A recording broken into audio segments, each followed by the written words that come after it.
Pag-uusapan po natin ngayon ay ang Book of Deuteronomy. Pinamagatan po natin itong Choosing the Covenant of Life. Well, basically, napag-usapan na po natin Genesis, Exodus, Leviticus. Last week, napag-usapan natin yung Numbers. This is the continuation of the journey of Israel. Ano po? At dito po sa Deuteronomy, we are going to see actually a covenant that's set before the people of Israel by Moses from God. And he was actually encouraging everyone to choose the covenant of life. Ano po? So, choosing the covenant of life. Yan po yung pamagat natin. Okay, Deuteronomy, choosing the covenant of life. Ang objective po natin, basically, to equip every one of you, leaders, so that we can have actually an understanding, a clear understanding of the book of Deuteronomy. Yung ba pag tinanong ka, alam mo na agad yung kabuuan ng istorya o nilalaman ng Deuteronomy. Kumbaga may general idea tayo at kung ano ang pinaka-tema nito. Of course, we will also find out some practical application on every lessons that we will be learning. Okay? And how are we going to apply this? At the end po, huwag po kayong umalis during the small group para malinang pa natin mapag-usapan kung paano natin i-apply on our discipleship, pagiging leader natin sa discipleship. Now, ito po ang overview ng Deuteronomy. Basically, ang Deuteronomy po from Greek word Deuteronomos, ang literal meaning daw nito ay second law. Bakit second law?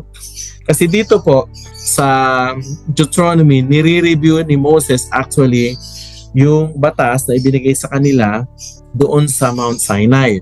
Siguro ang magiging tanong nyo, bakit nire-review? Well, this time actually, yung buong angka ng Israel ay nasa paanan na ng plains of Moab. Tanaw na nila yung promised land. Okay? And the people actually, this time, the people that were with Moses are actually the next generation or the second generation, yung original generation na nanggaling doon sa Israel, yung mga matatanda, nagkandamatayan niyan. So etong mga to, this is a very new generation. That's why Moses has to read again, sa buong congregation. Moses has to remind these people about the covenant of God with them. Nakuha nyo. So ang audience dito, new generation of Israelites before entering the promised land. I understand, gustong i-prepare ni Moses yung henerasyon na ito. Remember, nakapasok lang sa promised land ay yung original ay si Joshua at si Caleb lang. Even si Moses was prohibited by God because he did not obey yung instruction ni God doon sa, naalala niyo yung kwento tungkol sa bato. Ang sabi ni God, magsalita ka, ang bato maglalabas ng tubig. Pero ang ginawa ni Moses, pinalo niya sa inis. And so therefore, he was also disqualified to enter the promised land. Pero sabi ni God, okay, matatanaw mo. So ang setting nito, nandun na sila sa plain of Moab, and Moab is just like, tanaw na, kitang-kita mo na. Kumbaga pa, parang kung nasa Antipolo ka, parang gano'n, nasa Antipolo ka, kitang-kita mo na, kasi ang Antipolo mataas po nandito ka, yung Ortigas. Yung BGC Ortigas, yung Manila, parang gano'n. Ganon, malapit na, tanaw na ang promised land. Okay? So, ang pinaka-key verse natin dito, which basically actually speaks about the whole theme, ay Deuteronomy 30 verse 19. Sabi ni Moses, I have set before you life and death, blessing and curses. Now, choose life. Kasi nireview lahat ni Moses ang nangyari sa kanila, pinaalala sa kanila yung kanilang responsibility as a people of God. At sinabi niya rin sa bandang huli actually, yung mga blessings kapag ang Israel ay sumunod sa Panginoong Diyos, sinunod nila, hindi nila tinalikuran, hindi sila sumabas sa Diyos-Diyosan, kundi si Yahweh ang kanilang sinunod, ang daming blessing. But Moses also said the curses, yung mga sumpa na tatanggapin. Alam niyo, magandang basahin niyo talaga yun. Yung from chapter 30 hanggang last chapter.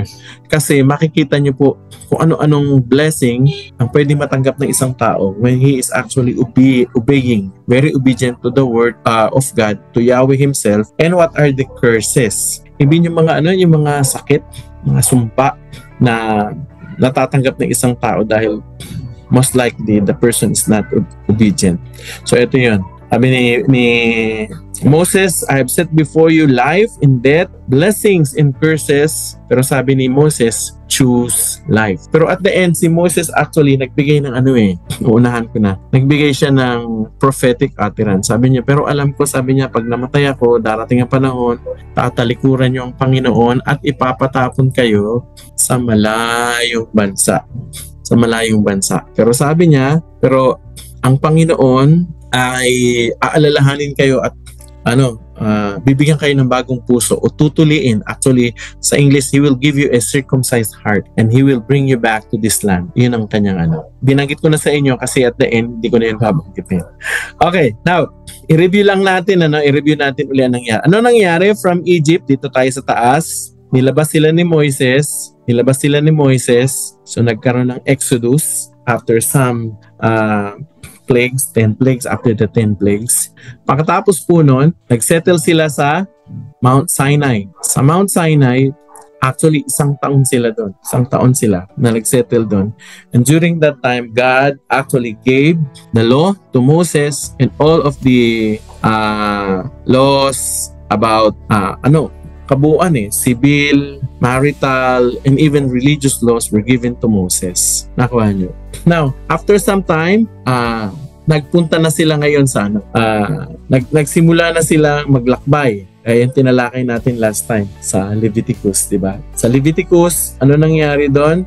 Sila ay nangyari doon, binigay yung law, yung batas, no? At lahat ng mga laws about sacrifices and everything, in-institute yun dito. Then eventually, napag-aralan natin sa numbers ay nagkaroon ng census, di ba? First and second census.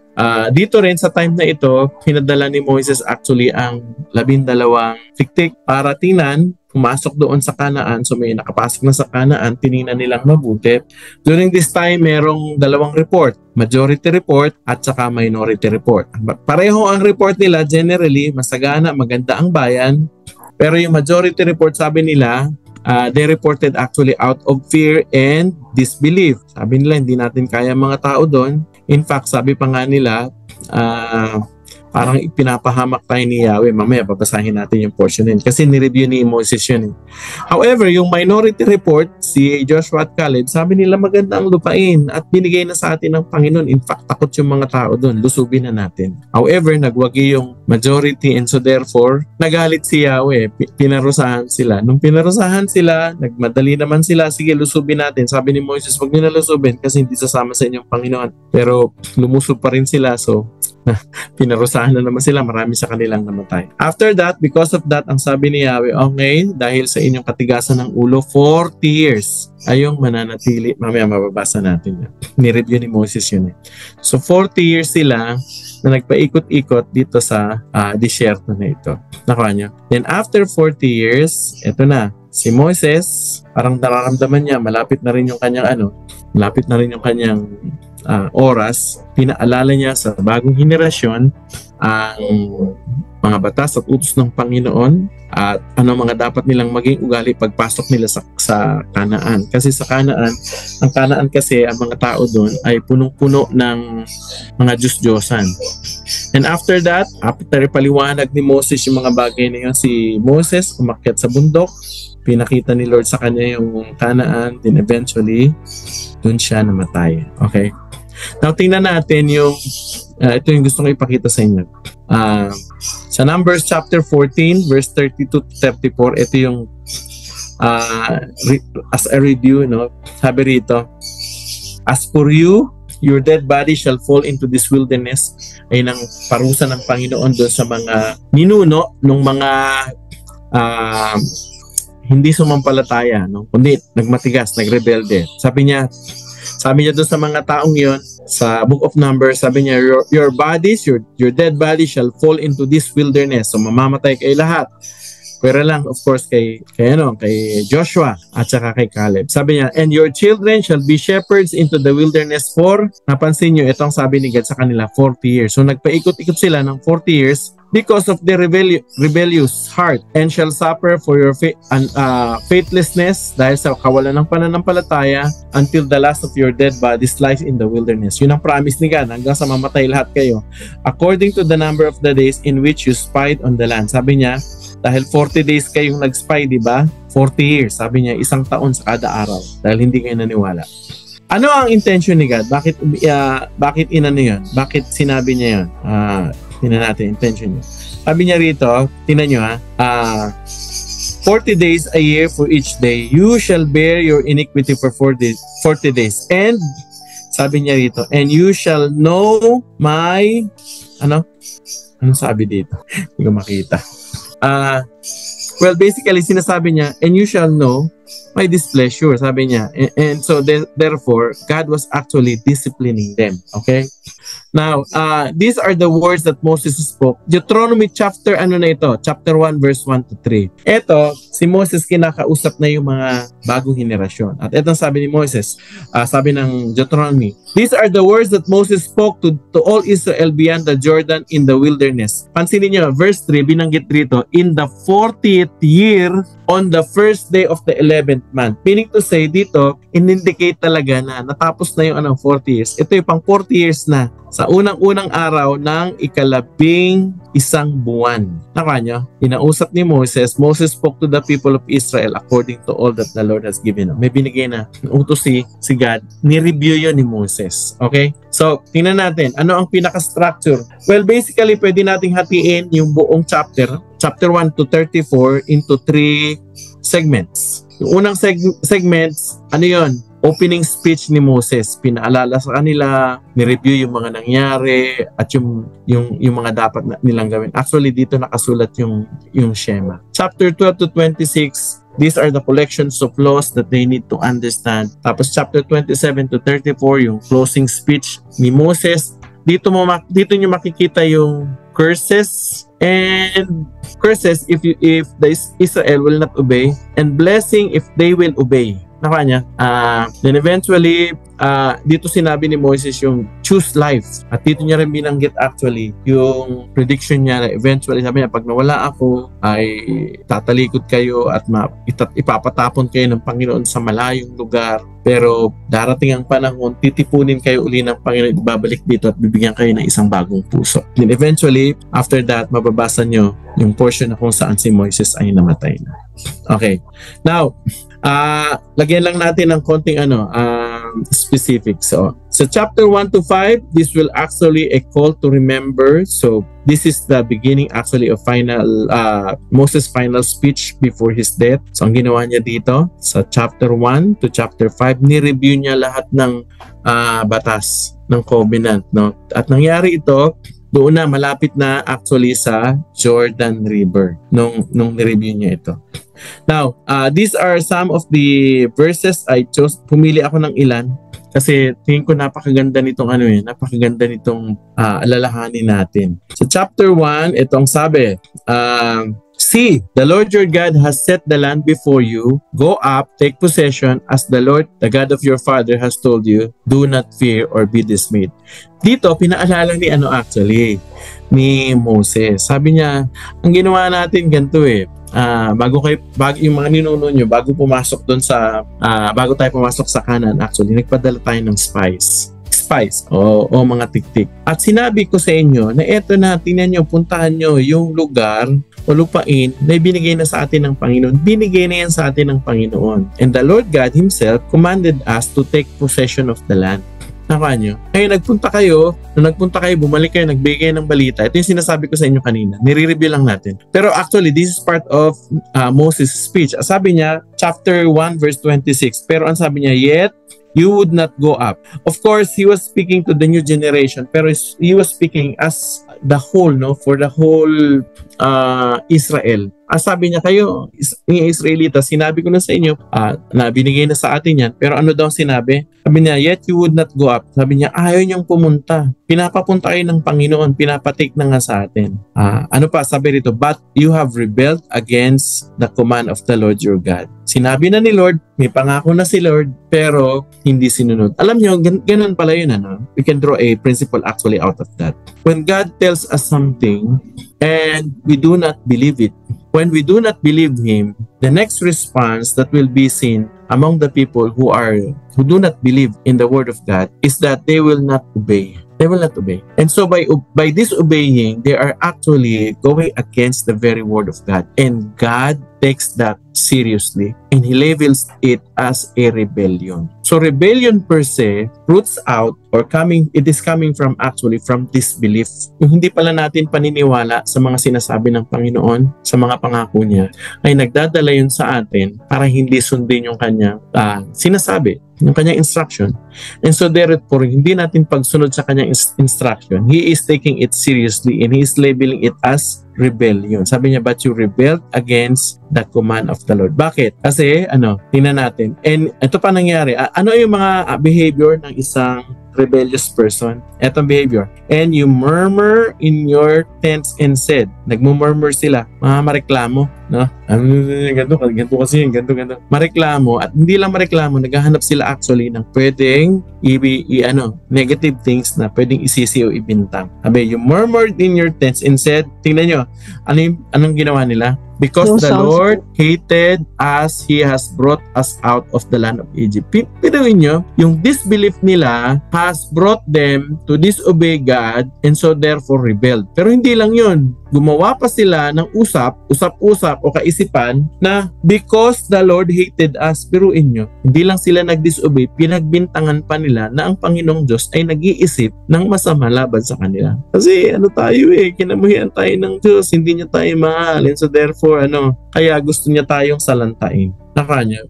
And eventually, what they're actually saying, that happened to them. Alam nyo, may isang talata sa Numbers na hindi ko lang nabanggit last time. Yung ang sabi doon, be careful what you are actually speaking or uttering or declaring because the Lord will do just what you said. Kung anong narinig ng Panginoon galing sa bibig mo, yun ang gagawin niya. Anyway, now, let's continue. Verse 29, ano sabi ni Moses? Then I said to you, do not be in dread or afraid of them. Isa pa pala sa reason kung bakit disobedient sila because they were afraid. They allowed themselves to be subdued by fear. Alam nyo, ang kabaliktaran kasi ng pananampalataya ay pagkatakot. The Lord your God who goes before you will Himself fight for you. Ayun ang sabi ni Moises. Sabi niya, okay, matakot. Matatakot kayo. Bakit? Ba't hindi daw tayo dapat matakot? Kasi sabi, the Lord your God who goes before you, ang Diyos na sumasama sa iyo, ano daw gagawin niya? He Himself will fight for you. Nakakatuwang maintindihan ng Panginoon na sumasama sa atin. Siya mismo ang makikipaglaban para sa atin. Kaya nga mga kaaway natin, madidisperse sila, mababaliw sila, mawawalan sila ng lakas ng loob. Kasi mararamdaman nila, makita nila na ang Panginoong Diyos mismo ang sumasama. Nakuha niyo. On the other hand, kapag ang Diyos ay sumasama sa atin, tapos puro tayo duda, kawalan ng pananampalataya, hindi siya nalulugod doon. So, ano nangyari? And just as He did for you in the Egypt before your eyes, and in the wilderness, where you have seen how the Lord your God carried you as a man carries his son. Yun pang sinabi ni Moses, no? Dinala kayo kung parang katulad kayo ng isang anak. All the way that you went until you came to this place. So pinaalala ni Moses actually yung ginawa ng Panginoong Diyos sa kanila. Kaya lang sa verse 32, sinabi rin ni Moses yung kanilang naging tugon. Sabi niya, kahit sinamahan kayo ng Panginoon, nakita niyo yung kanyang kapangyarihan, nakita niyo yung ginawa niya. Verse 32, sabi, yet in spite of this word, you did not believe the Lord your God. So the rebellion were actually yung rebellion nila, ang manifestation actually noon ay disbelief. Kapag isang tao hindi sumasampalataya, hindi naniniwala, that is taken by God seriously, rebellion. Kaya alam nyo, kahit sa kaligtasan ganun eh. Ngayon actually, pag ang isang tao hindi na pinag-iusapan yung kasalanan. Kasi nga yung kasalanan, lahat tayo makasalanan, given na yun. And so God provided actually the payment for sin. Ang pinag-uusapan na ngayon, maniniwala ka ba na yung kasalanan mo tinubos na ng Panginoon sa Kristo at binayaran niya? Ang pinag-uusapan na ngayon yung belief or disbelief ng isang tao. When a person believed and accepted the Lord Jesus Christ, he is actually pleased. Now, when a person do not believe God, when it comes to gospel, he is taking it very seriously. Kasi parang sinasabi niya na, hindi naman totoo yung sinasabi mo eh. Kasi nungalingan niya. It just is the same thing with the people of Israel during the time of Moses. When they do not believe what God tells them, God takes it very, very seriously. Okay, so from chapter 6, chapter 1 verse 6 hanggang chapter 4 verse 47, dito actually pinakita ni Moses yung mga failures nila, but at the same time, even though they have failures, si Moses ni-review yung faithfulness ni God sa kanila. Paano naging faithful sa kanila si God? They were victorious over the kings of the lands that they were passing through, kasi sinalakay sila eh. Naalala niyo si King Sihon, si Og, di ba? So therefore, after na ipaalala ni Moses ang mga ito, ang panawagan niya, sabi niya, sundin niyo ang Panginoon. Okay? Dito rin sa chapter na ito, sa mga chapter na ito, mababasa nyo, mayroong tinalaga si God na City of Refuge. At alam niyo, City of Refuge, ano yan? Kakaiba kasi ito yung mga lugar na kung saan, halimbawa ang isang tao, hindi niya sinasadya, nakapatay siya, nakadisgrasya siya. Normally, ang gagawin mga kamag-anak, hahanapin yung taong yun, papatayin din. Pero si God, nag-provide siya ng City of Refuge. Mga lugar na kung saan na pag nandoon yung tao, hindi siya pwedeng patayin. Ibig sabihin, protected siya. Protected siya actually ni Yahweh. And that is called the City of Refuge. Even yung mga taong pinag-ahanap. Naalala nyo si David, bagamat si David, wala namang kasalanan kay King Saul, diba? Hinahanap siya ni King Saul para patayin. Pinupunta niya yung mga City of Refuge. Okay? Now, in chapter 4, verse 44 hanggang chapter 26, verse 19, ni-review ni Moses actually yung 10 Commandments at binanggit dyan yung Shema. Mamaya papakita ko sa inyo yung Shema. Sinabi niya rin sa buong sa chapters na yan, makikita niyo paulit-ulit laging sinasabi ni God yung warning against idolatry. Sabi niya, papasok kayo sa isang lugar na kung saan ang mga tao doon, may mga sinasamba silang Diyos-Diyosan. At pakaingatan nyo na huwag kayong sumamba sa kanila, huwag kayong sumama sa kanila. In fact, ang kabilin-bilin na ni God, yung mga taong yun, pag pumunta sila doon para hindi sila makontaminate, papatayin lahat yung mga tao doon. At yung mga idols nila susunugin, wawasakin. Dito rin, mababasa nyo rin dito yung mga batas about festivals, yung tithings, tamang tithings. Dito nakakatuwa kasi ang tithes dito actually ay 10%, di ba? Pero alam niyo ba na ang Israel they were given actually a law na aside from 10%, may another 10% silang itinatabi. At yung 10%, yung unang 10% ibibigay yun sa temple. Yung another 10% actually ay pinapaipon ng Panginoon. Tapos ang reason kung bakit nila pinapaipon yun, kasi ang utos ng Panginoon, ibibigay yun sa mga mahihirap. Ang ganda, biruin mo yung buong bansa, inutusan ng Panginoon na, hoy, mag-save kayo. At yung mga sinisave niyo yan, another 10%, you are going to use that to help other people. That was actually a tool where God wants actually, kasi ang original talaga ni God, ang original plan niya is to use Israel so that His kingdom on earth will be proclaimed. Ang Israel ang gagamitin niya para iproklama na mayroong isang totoong Diyos na dapat sambahin, and so therefore, ang mga tao kilalanin ng taong ito at ang kaligtasan matatagpuan lang talaga sa bayan ng Israel. Meaning to say, padadaanin sa Kanya, which is eventually, we know it in the New Testament, is Jesus Christ na Kanya. So, dito, binanggit din yung mga guidelines sa mga leaders ng Israel, even sa warfare, and of course, social justice, at binanggit na yung covenant, which is actually yung requirement niya talaga is to be faithful to the covenants. At yung covenants na binabanggit dito, kasi may covenants tayo kay God, di ba? Pero may mga covenants din between people. Nakuha nyo, halimbawa, sa asawa ko, may covenant kami. Hindi lang yun, business partner, may covenant din yun. Nakuha nyo, ako bilang mamamayan, may covenant din ako sa bansa. Something like that. So nakasulat yun dyan. Now, ito yung shema na sinasabi ko sa inyo. Tingnan natin. Napakaganda nito actually. This is going to help us also to live a life that is pleasing to God. Chapter 6 verse 4, sabi rito, "Hear, O Israel, the Lord our God, the Lord is one." Very famous ito. Ito yung sinasabi na si God, isang Diyos lang siya at wala kang na ibang makikitang Diyos maliban sa Kanya. Kaya ang sabi niya, ano ang requirement sa atin? You shall love the Lord your God with all your heart and with all your soul and with all your mind. Naalala nyo? Ni-review ito ni Jesus Christ sa New Testament, di ba? Sabi niya, anong pinakamahalagang utos? Ito yun, yung Shema. No, unang binanggit ito ni Moses actually. Sabi niya, Israel, ang Panginoong Diyos ay iisang Diyos. Kung kaya naman, sabi niya, mahalin mo siya ng buong puso, buong kaluluwa, at buong lakas. Tama niyo? So, sabi niya, and these words that I command to you today, you shall put it in your heart. Alam niyo, itong panawagan na Hear, O Israel, ayan yung pinaka-shema. Ang original word here is shema. Now, ang salitang shema or hear, this is actually more than just listening. Pwede kasi, pakinggan mo to. Pinakinggan lang natin, pinapasok sa tenga, pero pinalabas din sa kabila. Pinakinggan lang natin.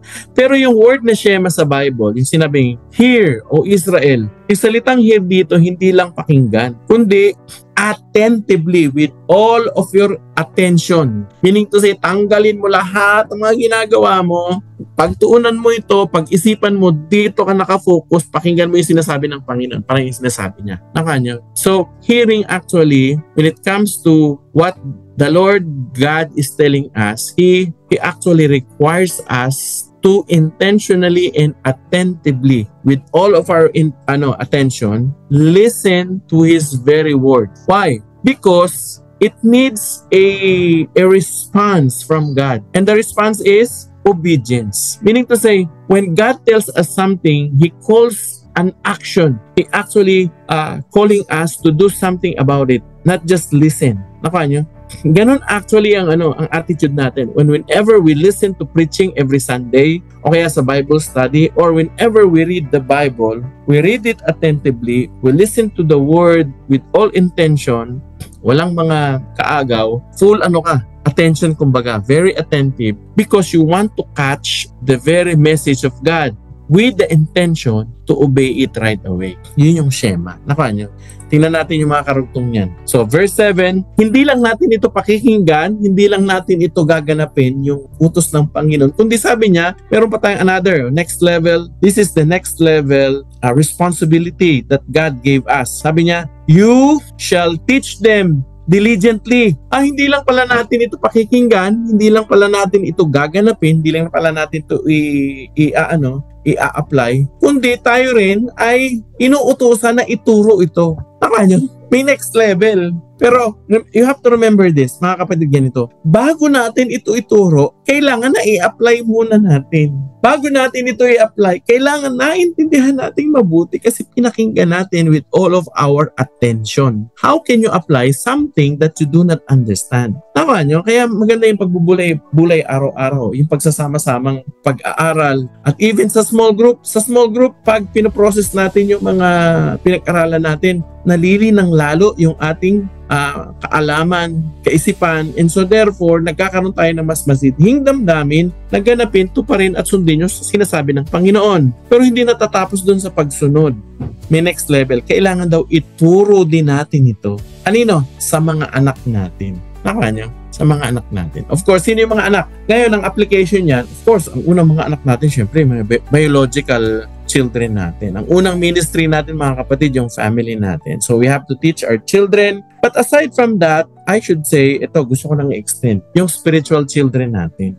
Meaning to say, yung mga spiritual children natin, we have also to really disciple them. Sample. Halimbawa, pinakinggan ko, sinabi ng Panginoon, Matthew chapter 28, di ba? Go and make disciple. Tapos, preach the good news, yun sinasabi sa atin, di ba? Meaning to say, we have to share the gospel. Okay? Narinig ko yung sa salita ng Panginoon. So therefore, pinag-aralan ko, sinanay ko ang aking sarili. Sinishare ko na rin ngayon ang gospel. Kaya, ako, very prayer ko everyday. Sana everyday ay may masharean ako yung talagang prayer ko. I will be able to influence somebody or even a group of people so I can share the gospel. Kasi I want to obey God. Nakanya? Pero hindi lang yon. Now that I know how to apply it, the next level is I will have to teach others or to train others to do the same. Yun yung Shema. Kumbaga, kung anong natututuhan natin, dapat i-apply natin. Pero kung ano yung mga natutunan natin at ina-apply natin, hindi natin dapat sinasarili, mga kapatid. Ituturo din daw natin ito sa mga anak natin. Okay? Paano daw? Paano ituturo? Tingnan nyo ha. And sabi niya, you should teach it diligently to your children and shall talk of them when you sit in your house and when you walk by the way and when you lie down and when you rise, when you shall bind them as a sign on your hand and they shall be as frontlets between your eyes. You shall write them on your doorpost and on your house. Nakanya, ano ang sinasabi sa atin dito? Sabi, ituro nyo ito habang naglalakad kayo. Pag matutulog kayo, pag gigising kayo, itali nyo pa nga ito. Sabi niya, itali nyo sa ulo nyo, sa kamay. Kaya makikita nyo mga hujub, ganun eh. Tapos lalagay nyo pa sa mga doorpost nyo. Ano ibig sabihin nito? Ang ibig sabihin nito, ganito mga kapatid. Yung ating discipleship actually, yung teaching and training natin sa mga anak natin, sa mga taong siniserva natin. It should be a way of life. Kasi ito, way of life ito eh. Araw-araw ito. Hindi yung, ang discipleship mga kapatid, hindi yung nasa lang, special room kayo. O, nasa room na tayo. May blackboard dito. May PowerPoint. O, discipleship. Hindi ganun ang discipleship. Ang discipleship, day-to-day life. Tama nyo? Yun ang discipleship. We invite actually other people to see our lives so that they will see our lives, how we apply the Word of God that we are learning. Kapag ang discipleship nangyayari sa classroom lang, hindi talaga discipleship yun. Tama nyo? Kaya napakahalaga yung natin, yung presence natin sa ating mga anak, even doon sa mga dinidisciple natin. Para makita talaga nila yung buhay natin. Alam niyo, pagdating sa buhay natin, hindi natin kailangan magpangkap. Ang kailangan lang tayo ay maging totoo at mapagpakumbaba. Halimbawa, yung mga ina-apply natin, hindi natin kailangan magpanggap na prayerful. Kundi kailangan talaga natin maging prayerful, i-apply natin. Hindi natin kailangan magpanggap na perfect. Nakanyo? Kailangan din aminin natin na nagkamali tayo, nagkamali ako dito, and I'm still learning this, and I want to grow in this area of my life. Nakanyo? That's discipleship actually. Way of life. Verse 10, and when the Lord your God brings you into the land that He swore, ito na yun. Sabi niya, okay, chapter 6 na to. Chapter 6 verse 10. Pag pumasok na kayo doon, sabi niya, sa loob, no? Doon sa lugar na dadalhan sa inyo ng Panginoon, pinangako, sabi niya, swore, pinangako mismo ng Diyos, kanino? Kay Abraham, Isaac, at Jacob, sabi niya, to give you with great and good cities that you did not build, and houses full of all good things that you did not fill, and cisterns that you did not dig, and vineyards and olive trees that you did not plant, and when you eat and are full. Ano sinasabi rito ng Panginoon? Sabi niya, ng Panginoon, pag dinala na kayo ng Panginoon doon at ang Panginoon mismo ang bibigay sa inyo ng tagumpay para ma-conquer yung buong land, pinangako na yun sa forefathers niyo pa. Sabi niya, in-itemize pa. Ito yung mga syudad na hindi naman kayo hindi kayo nag-build. Okay? Yung kanilang mga bahay, puno na ng magagandang bagay. Yung kanilang mga balon, hindi kayo ang humukay nito. At yung kanilang mga pananim, hindi kayo nagtanim. Pero eventually, sabi niya, you are going to enjoy all of this. Ang ganda, ang gandang blessing. Verse 12. Ito ang warning ni Moses sa kanila. Then, this is the turn of events. Sabi niya, then, take care. Mag-ingat kayo. Sabi niya, take care. Lest you forget the Lord. Sabi niya, mag-ingat kayo. Kasi baka doon sa gitna ng inyong kasaganaan, tagumpay na natatamasa, baka masyado kayong malasing. At pag nalasing kayo, this is my own words, baka makalimutan nyo ng Panginoon. Nakanya? At marami ako nakitang ganyan. Nung nagsisimula pa lang sila, hirap na hirap, panay ang prayer, Lord, tulungan mo kami, ganyan. Siyempre naman si Lord, sumasagot naman talaga siya sa mga panalangin ng mga anak niya. So, nagbibigay siya ng tagumpay. Pero nung maging matagumpay na, nakalimutan na si God. Alam niyo, the same warning that Moses is actually giving us today. Sabi niya, mag-ingat kayo pag nandoon na kayo sa rurok ng tagumpay. Na-conquer niyo na yung mga pangarap niyo. At yung mga bagay na yun, hindi naman kayo talaga may gawa nun. Ang may gawa nun ang Panginoon binigay sa inyo. Pero pag tinatamasa niyo na yun, yung kasaganaang yun, sabi ni God, o ni Moses actually, paalala sa atin, mag-ingat kayo. Baka sa gitna ng inyong kasaganaan, makalimutan ninyo ang Panginoon. May nagsabi mas marami daw ang mga Kristiyano na bumabagsak sa panahon ng kasaganaan kaysa sa panahon ng kahirapan. Naman yan. Kasi pag panahon ng kahirapan, mas kapit na kapit kayo. Pero pag panahon ng kasaganaan, ang tendency natin, tumaas yung ere natin, tapos i-attribute sa atin kasi magaling naman ako akong pagtrabaho niyan, di ba? Sinipagan ko yan, talino ko yan. Pag gano'n ang attitude natin, sabi niya, be very careful kasi baka makalimutan natin na ang Panginoon pala talaga ang gumawa ng lahat ng yun, di ba? Talino, sino ba nagbigay ng talino? Si God ang nagbibigay ng insight. Connection, tao, sino nagbibigay ng connection? Si God. Lakas, si God. Kalusugan, si God. Lahat talaga. Ino-orchestrate niya rin lahat ng bagay na yun para i-bless tayo. Kaya sabi ni God sa atin sa verse na ito, mag-ingat tayo sa Kanya. Verse 13, it is the Lord your God you shall fear. Yung fear dito, hindi dread, kundi reverence ito, pagkagalang. Him you shall serve and by His name you shall swear. So, Panginoon lang. Chapter 6 verse 14. You shall not go after other gods. Ito na yung sinasabi ko sa inyo. Yung central theme, laging sinasabi ni Yahweh, pag pumunta na kayo doon sa lugar na yon, mayaman yon, flowing with milk and honey. Sabi niya, wag ingatan yung mabuti na sumamba sa Diyos-Diyosan. Taka niya, you shall not go after other gods, the gods of the people who are around you. For the Lord your God in your midst is jealous God. Ang Panginoong Diyos ay siloso. Kapag yung mga tinatangkilik natin, ina-attribute na natin sa iba, hindi na kay God. Naku. O kaya, ang pinapaparangalan na, tayo na. O kaya, ang nagiging sentro na ng focus natin, ng panahon natin, ay doon sa mga ari-arian. May kwento dyan Yung, kwento ano lang naman ito, kwentuhan lang. Meron daw sa probinsya, nung bagong-bago, active sa church. Humingi siya ng prayer request kay pastor. Sabi niya, Pastor, pag-pray mo naman yung mga baboy ko. Kasi nagsimula siya ng pigirin. Na i-bless ni Lord. Para po lalong, alam mo, siyempre, di ba? Pag may pera, mas makakaserve ka kay Lord. Para mas makaserve ako kay Lord. So, pinag-pray ni pastor. Dumami yung baboy niya. Dumami nga. Lumaki yung pigirin niya. Kaya lang ito nung lumalaki na, lumalaki na rin yung responsibilidad niya. Nakuha niyo? Nangihinayang na kumuha ng trabahador. So, anong ginawa niya? Ginamit niya yung lahat ng araw niya, pati yung linggo. Yung linggo, naibigay na rin sa mga pag-aalaga ng baboy. So, dati, may panahon siya para mag-serve sa church, magsumamba, at palaganapin ang kaharian ng Panginoon. Ngayon, busy-busy na siya sa lahat ng kanyang mga alagang baboy. Ano nangyari? Nawala. Ayun, kinumusta niya. Dinalaw ni pastor. Sabi ni pastor, brother, kumusta ka na? Hindi na kita nakikita sa church. Alam niyo, sabi ng member, kasi pastor, itong mga baboy ko kasi, hindi ko mapabayaan. Slip of the tongue, sabi niya, yung mga baboy ko kasi ang hadlang sa pagpunta sa church. Sabi ni pastor, sige, pag-pray natin na tanggalin yung hadlang. Pinag-pray, Lord, tanggalin niyo po yung hadlang. Naku po, anong nangyari? Napeste yung mga baboy, nawala yung mga kababuyan. Nawala yung mga baboy. Ano nangyari? Yung blessing, hindi na naging blessing. Alam niyo, ito platandaan. Kapag yung kasaganaan natin ang naghihinder na para maging close tayo kay God o para magawa natin yung purpose na pinapagawa sa atin ni God, pag yung kasaganaan na hindi na blessing yun, curse na yun. And I tell you, nagsishift na yung ating God na si Yahweh, si Jesus, nagsishift na, nagiging God na natin yung kayamanan natin.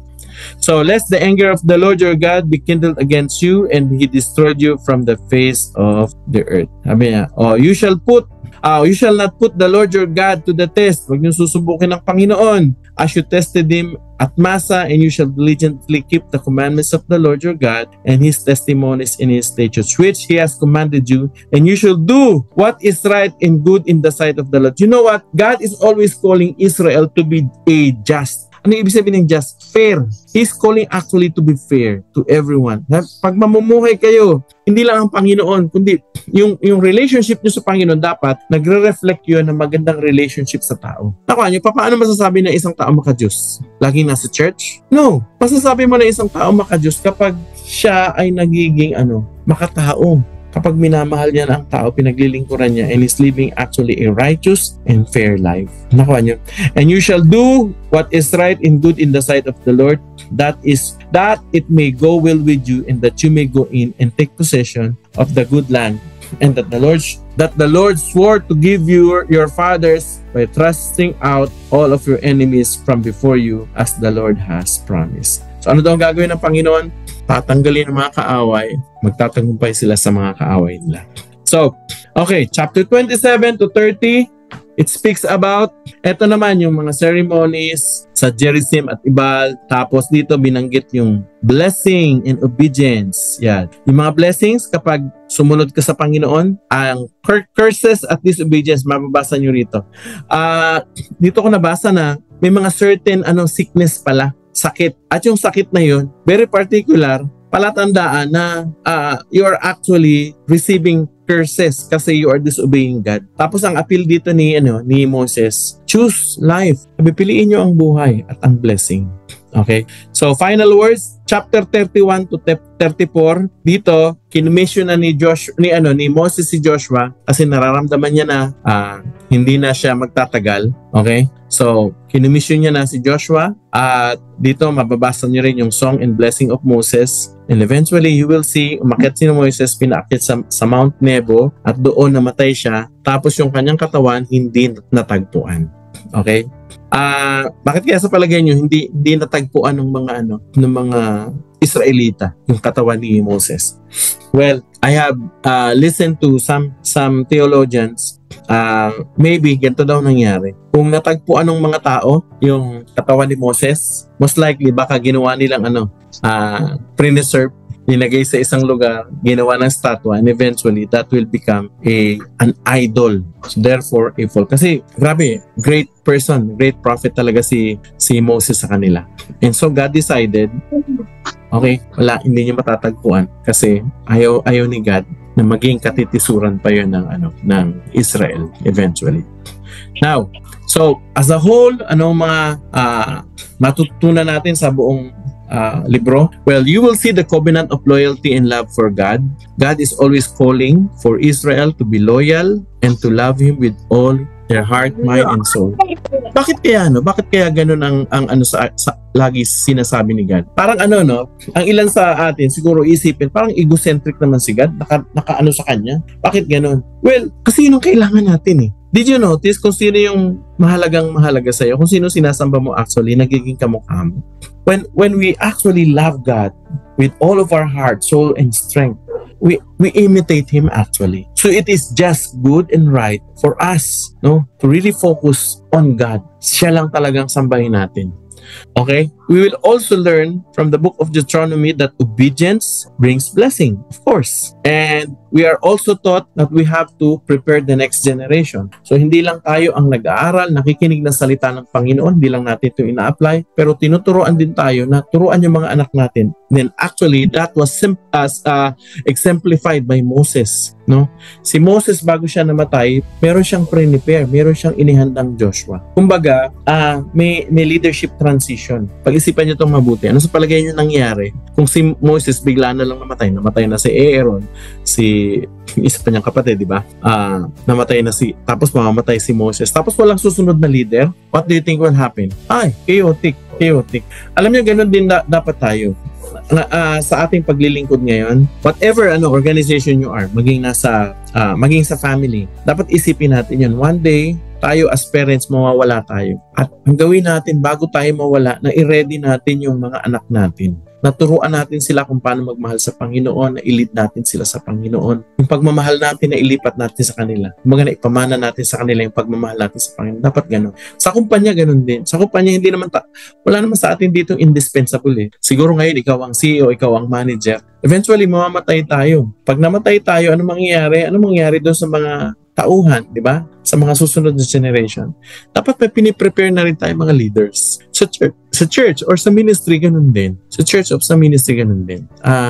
Ako as a pastor, now that is actually, nasa 51 na ako eh. Magpi-51 na ako actually this December. Isa na yun sa niisip ko na hindi lang ako ngayon magwi-win ng mga tao, kundi may mga ipe-prepare ako mga tao so that eventually I will be able to pass the baton. That's why I'm into training leaders. Actually, itong ginagawa nating training dito, this is actually passing a baton. We are equipping you. Nyo. So, ganun din tayo, ganun din kayo. Halimbawa, sa inyo, sa small group nyo, kayo ang leader. Pero meron ba kayong ginugroom na eventually, halimbawa, pag nawala kayo, siya ang magte-take ng stand to say, okay, let's continue, let's move on, di ba? So, let's teach our future generation. Okay, so, I have here 3 small group discussion, pero bago tayo pumunta sa small group discussion, by the way, picturean nyo na muna. May papanood ako sa inyo na video, so mga 8 minutes lang to. So we can understand the whole story. Okay. Kita niyo po ba? Pakisagot nga po mga kapatid. Kita niyo po ba ito? Opo. Okay, sige po. Sige po, lakasan niyo po yung yung audio niyo para po mas marinig niyo. Ito po ay Book of Deuteronomy. The book of Deuteronomy is the 5th book of the Bible and the final book of the Torah. After the exodus from Egypt, Israel was at Mount Sinai for 1 year, entering into a covenant with their God. And then they had the disastrous road trip through the wilderness, and the Exodus generation disqualified themselves from entering into the land promised to Abraham. And so Deuteronomy begins with Moses standing in front of this new generation, explaining the Torah. And it's from here that the design and purpose of the book unfolds. Deuteronomy is a series of speeches from Moses where he's calling the next generation of Israel to be faithful to the covenant with their God. At the center of the book is a collection of laws, which are the terms of the covenant between God and Israel. Some of the laws are new, but many are repeated from the laws given earlier at Mount Sinai.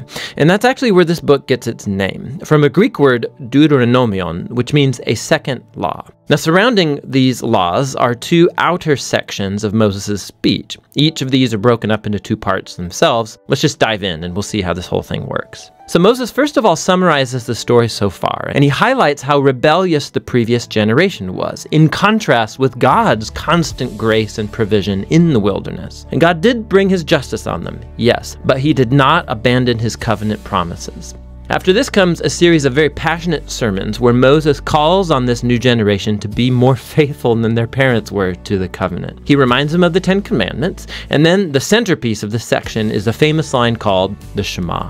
Moses says, "Listen, Israel, the Lord is our God, the Lord alone, and you shall love the Lord your God with all of your heart, with all of your soul, and with all of your might." This became a very important daily prayer in Judaism, and it brings all of the themes of the book together. So the word listen, or Shema in Hebrew, it means much more than just to hear. Its meaning includes responding to what you hear, or in English we would say obey. And the word love in Hebrew also means much more than just an emotion or feeling. It's about a decision of wholehearted devotion to God that involves your will and your emotions, your mind and your heart. Now, for Israel, their obedience and devotion to God served a much larger purpose. Obedience to the laws is going to make Israel a unique people among the nations. Just like God said at Mount Sinai, they will become a kingdom of priests. And Moses now says, how? Israel has the chance, by following the laws, to show the whole world the wisdom and the justice of God.